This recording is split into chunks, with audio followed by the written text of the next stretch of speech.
Alman faşizmi üzərində qələbənin 81-ci il dönümündə 2-ci Dünya Müharibəsinin iştirakçısı 103 yaşlı Qaflan Ömərovla həmsöhbət olduq. Quba rayonunun Ərməki kəndində doğulan və hazırda Quba şəhərində yaşayan veteran döyüş yolunu, müharibə xatirələrini və bugünə qədər yaddaşında olan tarixi anları bizimlə bölüşdü. Hazırda Azərbaycanda həyatda olan 13 2-ci Dünya Müharibəsi veteranından biri olan Qaflan Ömərov deyir ki, ömrünün ən çətin və eyni zamanda ən qürurlu günlərini unutmur. Mən müharibə başlamamış, mən olmuşam Batumuz, Gürcüstanın demək müharibə başlamamış.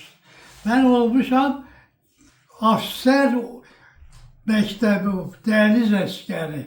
Oxuyub bəni, orada mən olmalıydım. Demək ki, leytenant, staj leytenant, kapitan, neçə ay oxumuşdum. Demək, müharibə başladı.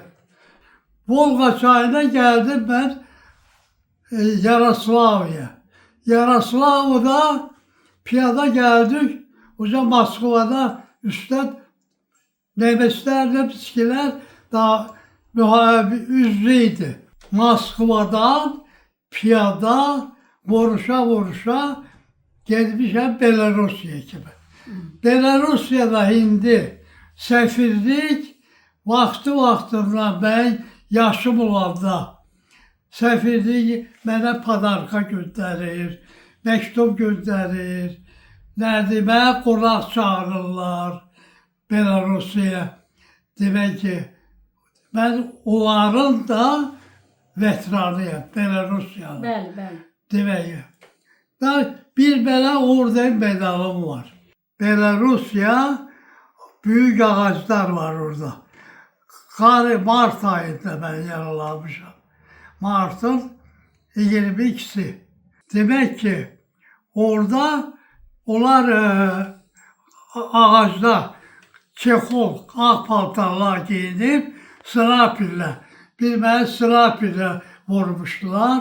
Sonra yaralandım, mən qaldım orada. Onlar getdilər biskilər qabağa. Qeyd edək ki, Qaflan Ömərov uzun illər müxtəlif vəzifələrdə çalışıb. Veteranın 6 övladı, 16 nəvəsi və 35 nəticəsi var. Aytəkin Alxaslı, İntiqam İbrahimov, Bizim Media, Şimal Bürosu.